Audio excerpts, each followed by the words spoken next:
もしあなたの命を狙う何者かが何ヶ月も家の周りをうろついていたら、2025年10月15日、中国湖南省永州市、朝8時前、とあるマンションの一室から一組の親子が姿を現しました。母親の名はジョー・リーナー。シングルマザーとして娘を育てる傍ら、ライブ配信で生計を立てている女性でした。幼い娘を学校へ送るために家を出た彼女。それはいつもと変わらぬ日常の光景に思えましたが、この日は一つだけ違っていたのです。こんなところに荷物？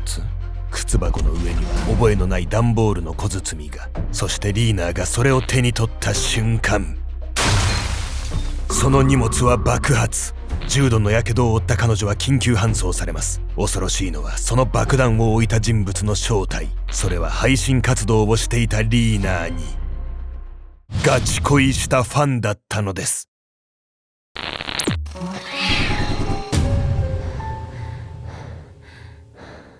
おさすけんちゃんです。やみやみこです。暑い暑いばっかり言ってるけどさ、暑いからこそ食べたくなるものってあるでしょ。ありますね。例えばふわふわかき氷。そうなの。でもね、世間はみんなかき氷ばっかりんだって。まあ面白い味もあるじゃない。果物がたっぷり使われてたり、そういうのも食べたくなるんだけどね、私この前見つけたすっごいおすすめの冷たいお菓子、涼菓。福井県の小浜市にあるくずまんじゅうかき氷っての。何が涼しいかって、くずまんじゅうがどういう風に陳列されてるか。井戸水かなんかがちょろちょろちょろちょろって流れてて、そこにくずまんじゅうを作ったお椀が浮かべられてるの。あんこがちょっと透けて見える涼しい感じで。あれがブカブカブカって浮いてて、でそのお椀をガバって取って、器の上にちょろってやったらポヨンツルンってなって、でチンチンみたいになってるんだけど、それの上にかき氷をガーっていってシロップをかけて食べるっていう。なるほどね。めちゃくちゃ涼しくない？視覚的にも涼しいもん。そうなの、これより涼しいよみたいなお菓子があったらぜひ教えて。今回は中国で起きた配信者に対するストーカー事件をご紹介します。配信者にガチ恋したファンが暴走し、最終的には自宅に爆弾を仕掛けたというね、我々はそんなことないですけど、やっぱこう顔出ししてる身としてはね、恐ろしい事件ですよ、これ。いや、そうやってね、住所まで特定されちゃうみたいなのはたまに聞くんだけど、爆弾を置くってさ、動機なんなのよ、それ。前さ、僕 YouTube でも言ったんですけど、視聴者さんの一人に僕の家なぜか特定されてて、家の特徴とか内装の特徴とか書かれて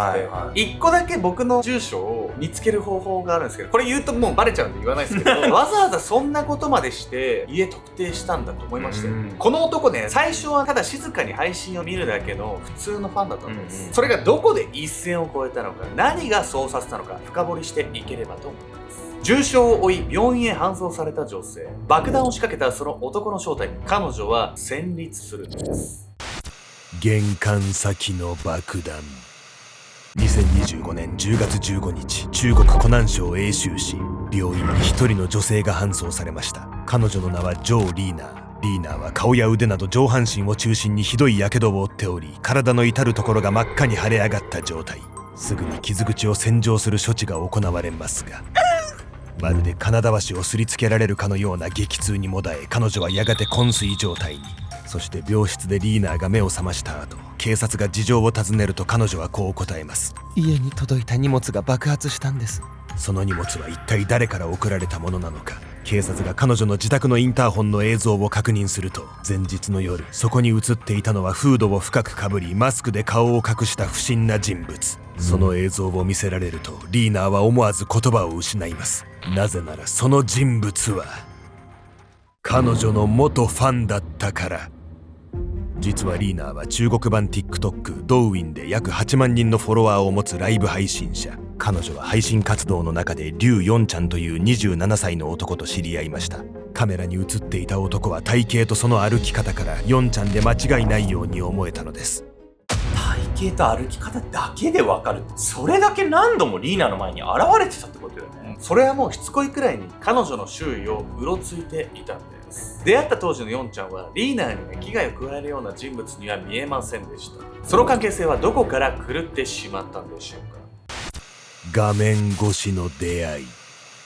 事件から3年前の2022年頃、リーナーはシーシーという名でダンスや歌の屋外配信を中心に活動していました。シングルマザーの彼女にとって時間の融通が利き高収入を狙えるライブ配信は幼い娘を育てる生活の柱。そんな彼女の配信へおすすめ機能をきっかけにやってきたのが後にストーカー化してしまうヨンちゃんでした。当時の彼は黙って配信を見るだけの静かなファン。コメントすることがあるとすれば配信が遅れた時に今日は配信しないのと気遣うくらいなものだったと言います。そんなある日、ヨンちゃんは約1000元、当時のレートで約2万円分の投げ銭をリーナーに送りました。リーナーは高額の投げ銭に驚いたものの、お礼としてヨンちゃんに自身の SNS を教えます。当時の中国の配信業界には一定額以上の投げ銭を送ったファンは SNS 上で本人とつながれる暗黙のルールがあったのです。とはいえ彼女と SNS でつながっている古参ファンは50人ほどおり、リーナーはヨンちゃんに SNS を教えたことで何か特別なことが起きるなどとは思っていませんでした。彼を悪い人ではないと思っていたリーナーは配信中に独身ならいとこを紹介してあげようかなどと冗談を言うようなことも。しかしヨンちゃんと出会ってから1年後の2023年8月、彼を普通のファンではないと思わざるを得なくなる出来事が起こるのです。その日、リーナーは弟とその彼女と一緒に貴陽市のショッピング広場で配信をしていました。すると突然、見知らぬ男に声をかけられたのです。シーシー、やっと会えたね。リーナーの配信者名を呼び嬉しそうに微笑むその男。そう、画面の向こうで応援しているはずのヨンちゃんでした。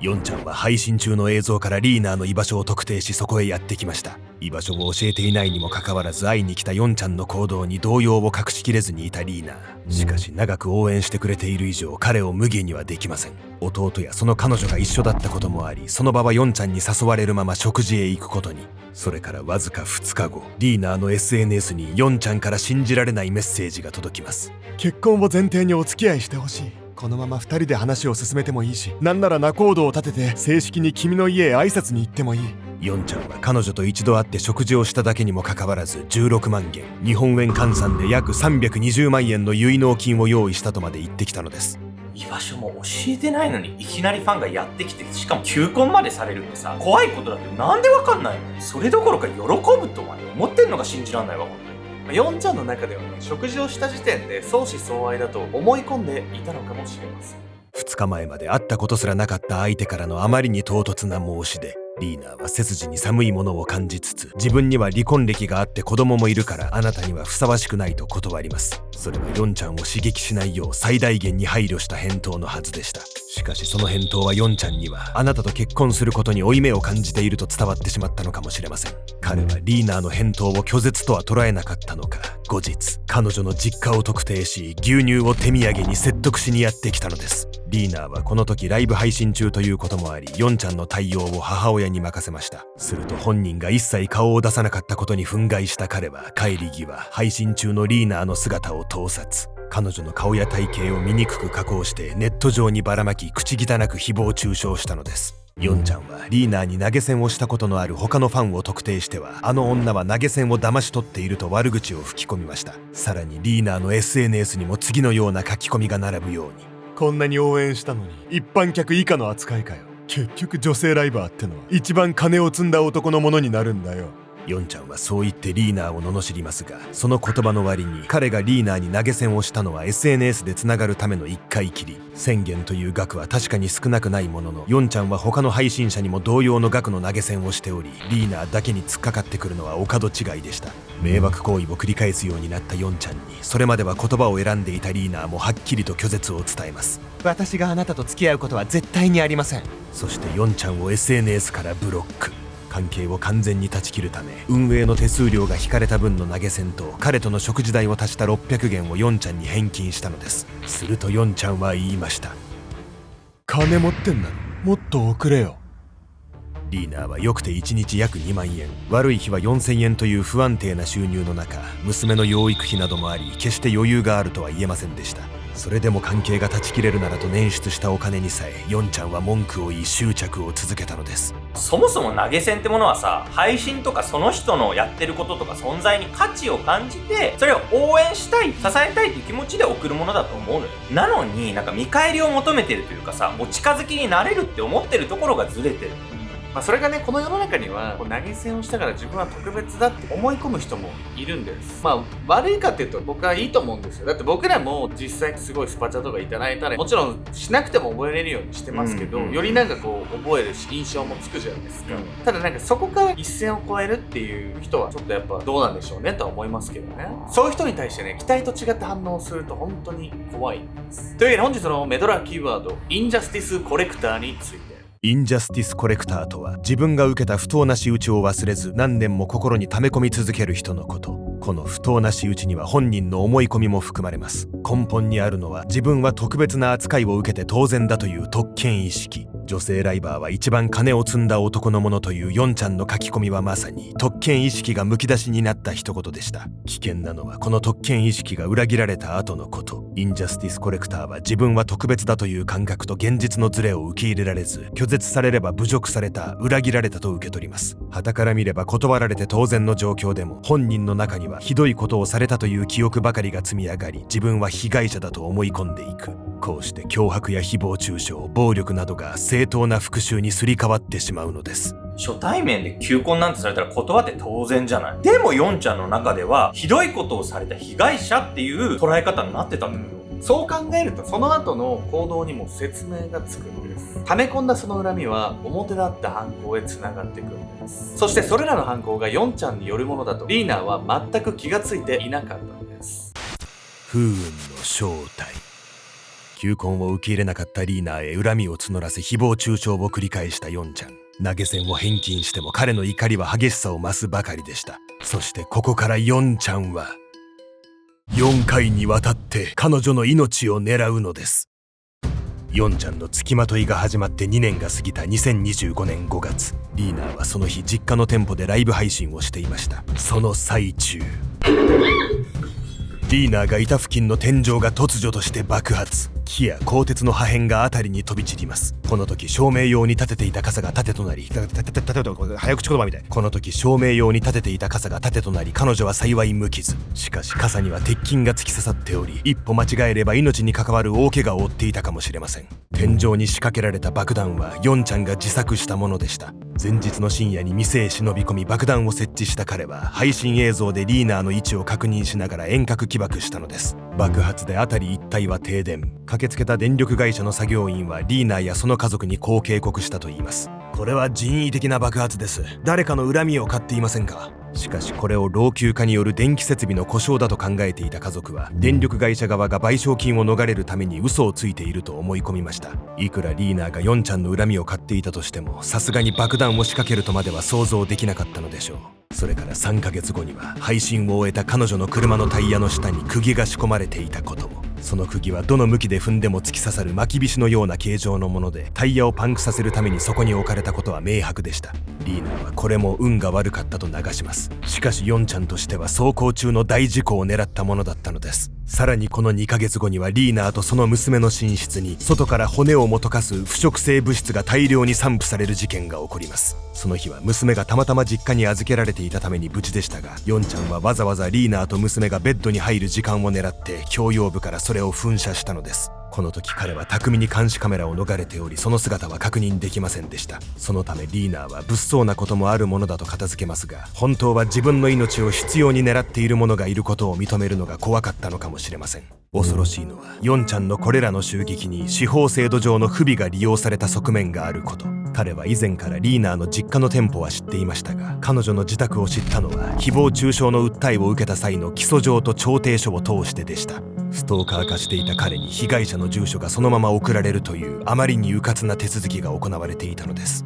訴えを起こしちゃったせいで住所がバレちゃうなんてもう最悪じゃない。こんな結果になるならさ、もう訴えない方が良かったまで言えるわよね、これね。起訴したら必ず相手に住所が知られるっていうわけではないんですよ、実は。リーナーが住所を書かなくてもいいっていうことを知らなかったために起きてしまったことでもあるんです。どっちにしてもね、そこはちゃんと説明してほしかったですよね。そして迎えた事件当日の朝、リーナーの身に起きたこととは。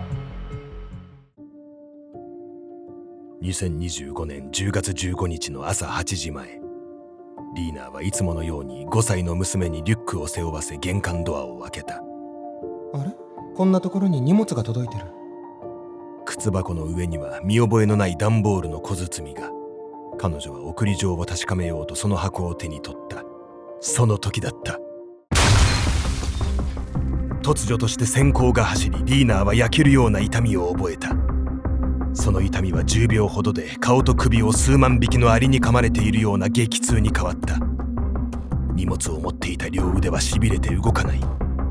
あの子は無事？かろうじて意識を保っていたリーナーは煙が立ち込める中、そばにいた娘の姿を探した。すると幸いにも大きな怪我のなかった娘は目が合うと同時に無邪気に笑ってこう言った。お母さん、変な顔。娘の視線の先で母リーナーの顔からは焼けた皮膚が剥がれ出していた。リーナーは重傷を負いながら自ら警察と救急に通報。そして駆けつけたマンションの警備員に娘を学校へ送るよう頼んだのです。これ以上自分の凄惨な姿を見せるわけにはいかないと考えて、救急車を待つ間、彼女は残った力を振り絞り、現場に落ちていた爆発物の残骸など証拠になりそうなものをスマホの写真に残しました。その後、インターホンの映像から導き出された犯人はリーナーの元ファンのヨンちゃん。彼は事件前日の夜にリーナーの自宅を訪れ、宅配便に模した手製の爆弾を置いていたのです。その爆弾は殺傷力を高めるために金属の弾が詰め込まれた極めて危険な代物でした。リーナーの火傷は皮膚の奥深くにまで達し、彼女は強力な痛み止めと睡眠薬なしには眠れないほどに。4ヶ月後にどうにか退院しますが、現在も消えない傷跡と痛みなどの後遺症に悩まされているといいます。事件からおよそ8ヶ月後の2026年6月8日、英州市の裁判所で一審が改定。検察は爆発物や劇物を人通りのある場所で使ったとして公共の安全を害した罪に当たると断じました。一方の弁護側はリーナー個人への報復であるとしてより刑の軽い故意傷害罪を主張。裁判中、リーナーが火傷を負った写真が提示された際、ヨンちゃんは得意げに笑みを浮かべたといいます。リーナーは治療費や休業保障、慰謝料を請求していますが、2026年7月時点でまだ刑は確定していません。小さいお子さんがいてね、シングルマザーでただでさえ生活が大変な中、だって後遺症を抱えるまでになっちゃっても本当不憫にならないわよ、私は。しかも事件後には被害者であるはずの彼女にも批判の声が寄せられていくんです。リーダーにね、落ち度はないんですけど、加害者から投げ銭をもらっていたっていう事実が世間の目を歪ませてしまったんです。リーナーはこの事件によって心身ともに大きな傷を負いましたが、彼女の苦悩はヨンちゃんからもたらされたものだけでは終わりませんでした。事件後、ネット上には彼女に対する心ない批判の声が相次いだのです。投げ銭を受け取っておいて拒絶するのはおかしい。女性ライバー側にも問題があるはずだ。さらに SNS に笑顔の動画を投稿すれば、これほどひどい怪我を負ったのになぜ笑っていられるのかと叩かれる。リーナーはすっかり消耗した様子でこう語りました。泣いてもダメ、笑ってもダメ。どうすればみんな私を放っておいてくれるんでしょうか。リーナーは火傷の後遺症で日光に当たれない体になり、これまでのような屋外での配信活動はできません。ただ、批判にさらされる中で、もはや配信者を続けることは彼女の望みではなくなっていました。いつか娘と誰も自分たちを知らない場所でやり直したい。今の彼女はそうやって何事もなく静かに暮らせることを何より望んでいるのです。初めはファンとして画面越しにリーナーの活動を応援していたヨンちゃん。彼はいつからか勝手にリーナーに恋をし、受け入れられて当然だと思い込み、裏切られたと激怒しました。ヨンちゃんはどこからその思い込みに歯止めが効かなくなってしまったのか。あなたなら突然言い寄ってきた彼にどう対応していたでしょうか。おそすけちゃんです。やみやみこです。というわけでね、皆さん、ここね、新しくスタジオになったね、シュメルにて、9月20日にね、シーシャイベントをね、開かせていただきます。というわけでね、その日はね、ちょっとヤミコさんはいないんですけど、ちょっと僕一人でね、イベントとしてね、シーシャイベントやらせていただくんですけど、プラスね、シュメルのね、メンバーもいて、シーシャをね、ちょっと作っていこうかなと思います。一部ね、ちょっと僕もシーシャ作ろうかなと思うんで、プチ一日店長じゃないけど、ずっと一日店長みたいにやっちゃうとみんなと喋れなくなっちゃうんであれですけど、シーシャ吸いながら、ドリンク飲みながらね、いろいろお話とか交流できればなっていうことで、いつもね、一人じゃないじゃないですか。ヤミコさんいるんで、なんかうまくやってるんですけど、初めてかなアルゴのイベントとして一人でやるのって、なんかちょっと緊張はするんですけど、ただね、皆さんとね、実際お会いしてね、お話しするのね、結構大好きなんで、なのでね、もし9月20日のね、シーシャイベントね、お昼なんですけど、時間帯としてはね、参加希望の方がいれば、概要欄もしくは固定コメントの応募フォームから応募いただければと思います。